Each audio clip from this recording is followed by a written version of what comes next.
So I have some data here. This is our stage 5. This is just our current end of month surface. So the first thing I want to do is create a stage 5 solid. So I'm going to run through solids tools, and what I want to do is create a solid below a DTM and put in a name. Let's give it a different object number so we can see it. Select the 3DM,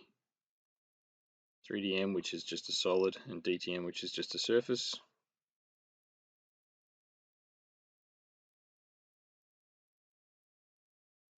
So you can see down here, Surpac's attempting to create that solid.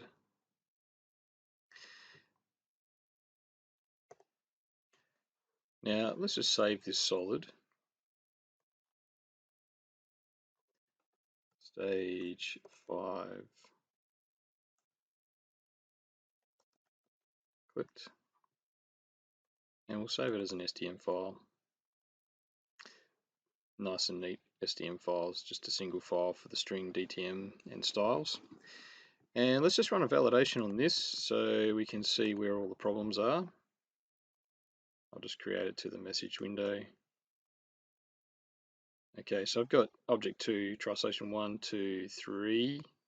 They're all valid, but the trisolations, the extra trisolations, are probably these bits down here. So an easy way to fix this is to just go edit trisolation, delete range.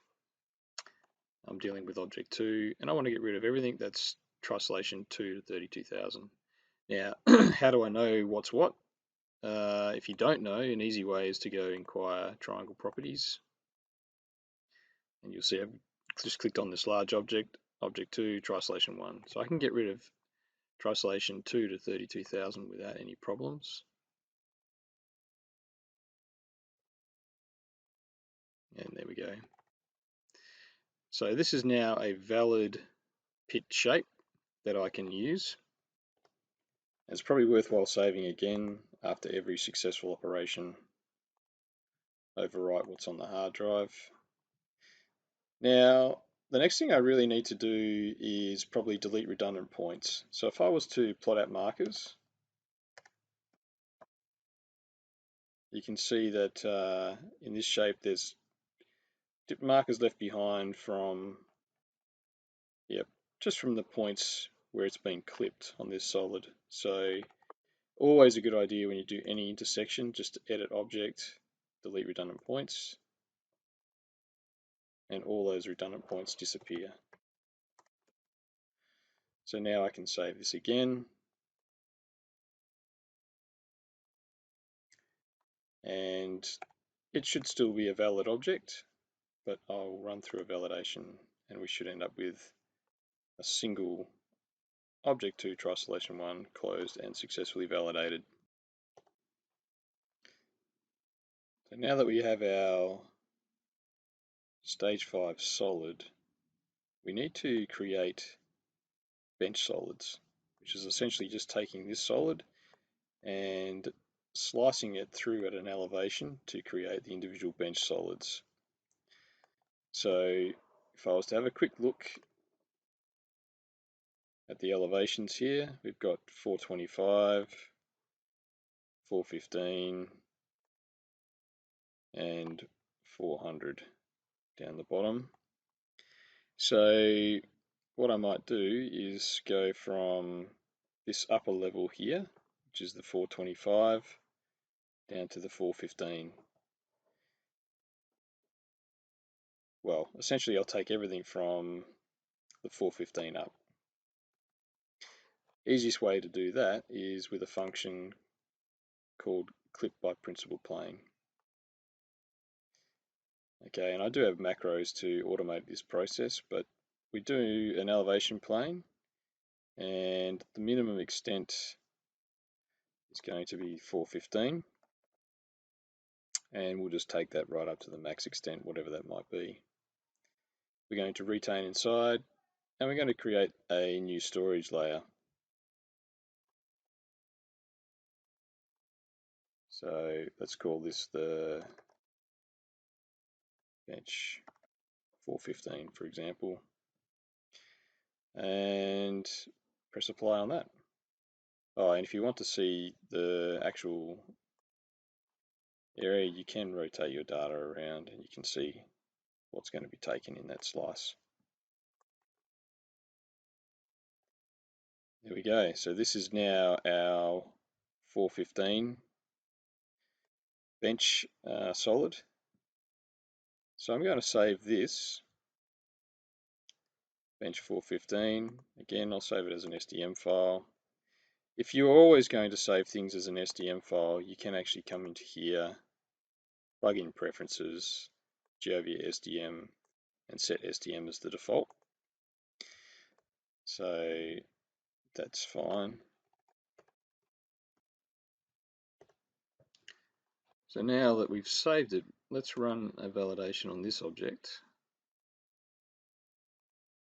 to see where the problems are. Okay, so validating object 2, triselection 1, triselection is closed and successfully validated. So that's good. So all I can do now, all I need to do now is just save that. And I'll probably reset my graphics at this stage, and I'll just drag in the 415. So the next step here is to use some form of blast master or polygon to then divide this particular bench solid up into individual blast locations. So I'll grab a blast master that's already been done, and then I'll drag that in so we can have a look at that. So I'll drag the 415 blast master in, which also happens to be blue. So if I apply a little bit of scale and transparency to my object, we can see the blast master a little bit better. So essentially, when we're dealing with these blast masters, it is a good idea to make the segment number the priority that you want to mine. Only it's an assistance, it helps, but it's not totally necessary. So if I do dseg as a command, and I want to put it at the center of the centroid, you can see I've got 1, 1, 1, 2, 1, 3, 1, 4, 1, 5. So I can change these segment numbers around if I wish, or I can leave them as is, and we can do the priority sequencing in MineSched itself. So I'll just leave this as is for the time being. The other thing that's crucial at this point in time is that the blast master itself, all the segments are closed and clockwise. A quick way to ensure they are closed and clockwise is to use a file tool called change string directions. And you can just navigate to your blast master. If you want to do all strings, leave it blank, and then just go make strings clockwise and apply. So something that might be worthwhile doing before you break up a bench solid into blast locations is to simplify the solid itself. So come into solids, go down to mesh tools and simplify. I usually leave it on this sort of second notch here to just do the minimum amount of simplification. Just change the name, get rid of the extension out of it, put it into a new layer, and just press apply. So that cleans up the object in terms of triangles that don't need to exist, and that's very helpful for the following function when we go to create our blast locations. So if I save this, bench 415 simplify, yep, and apply that. So I'm going to use this object when I go to create blast locations, but let's do a validation. And I'd expect to see a few issues here. Intersecting triangles. Yep, so I can see a few of those intersecting triangles coming through, all through here. So looks like this one over here is a bit of a problem. But the actual triangle there is just a flat triangle and is just causing problems for no real reason. So what I can do is just delete this point. I'll delete that one and that one as well, get it back to there, and that's going to open up the object. So you can see there's now a hole there. If I do solids, edit object, delete redundant points.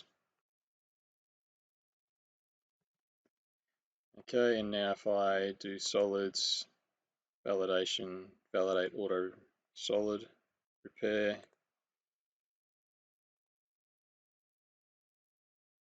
Okay, so let's fix that up. Okay, so it says it can't be repaired completely, so there's obviously some other issue with one of the triangles here.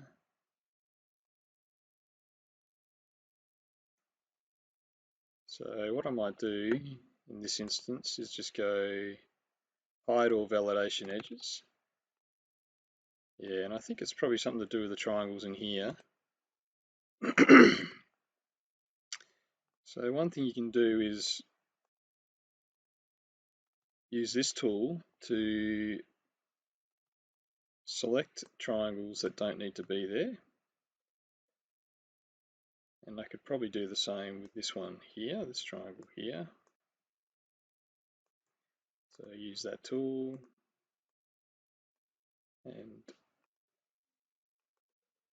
select that triangle, right click and delete. Okay, so I've got that there now, and let's do solids. We'll try the auto solid repair again. Select the object. Okay, so it's saying it couldn't be completely repaired. So let's run the validation and see where it's having issues. Okay, so now there's some problems down here, and you can see the triangle there. Excuse me, where it's just overlapping the other face. So you can use this one here, select triangle, delete, select this triangle, right click, delete. Okay, and let's hide all validation edges again. So that has opened up the object there. So let's go solids, validation, auto solid repair.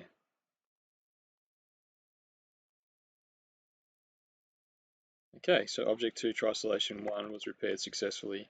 So in these cases where you have intersections that create these flat triangles, you potentially will have some issues. It's actually not going to cause any issue just to get rid of all of those, but the object for us is just to create a valid object. We don't really care too much about what it looks like there on the edge. So this is now valid, and simplified, and we can save this.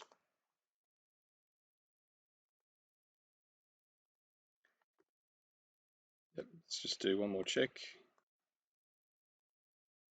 Yep, so that's all good. Next thing we can do is run our blast location macro, and we don't need to have anything in graphics for this. So our blast master string file is just our BM4 and 5. Our bench DTM is the simplified one we've just created. And we're going to create something called stage 5. I might call it BM stage 5. So let's apply that. So it drags in the string file, the blast master, and then it extrudes that down through the bench solid, creating individual objects. And if they are all valid, you can see you'll get a volume report that comes through. So I can now, I can save this if I want to as well for later on. Check with volumes in MineSched. So I can have a look at this object, see that they are all valid, and these solids are now ready to go into MineSched, but we have the option of putting metadata into these objects. So the macro to do that is this one here, add MineSched metadata solids, this one here. So when I drag this in, it says select a triangle,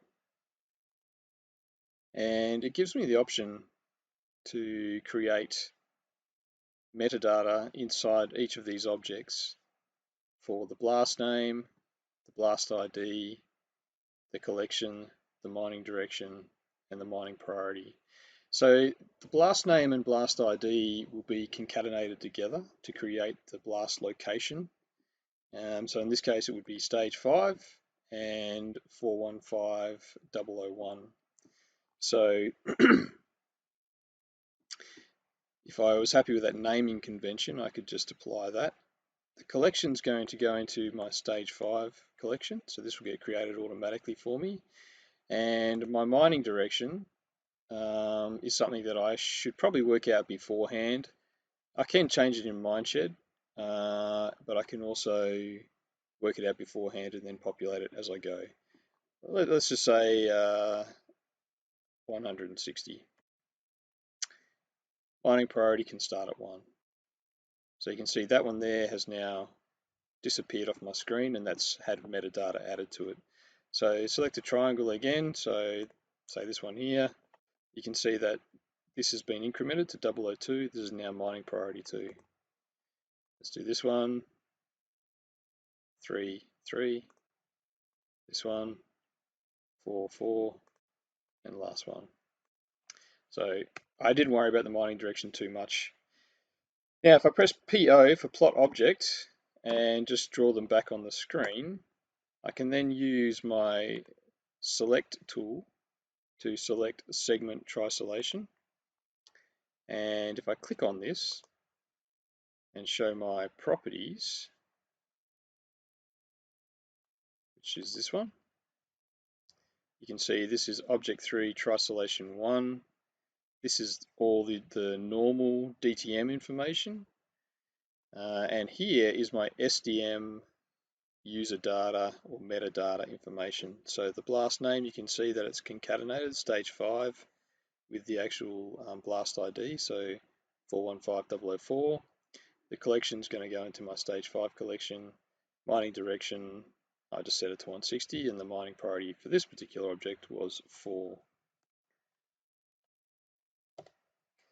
So the advantage really of having solids in MineSched is you can get very accurate volumes. So you're not reliant on extruding a polygon.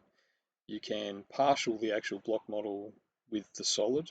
So your volumes coming out of MineSched for these individual blast location objects should match very closely to the actual volumes that are here.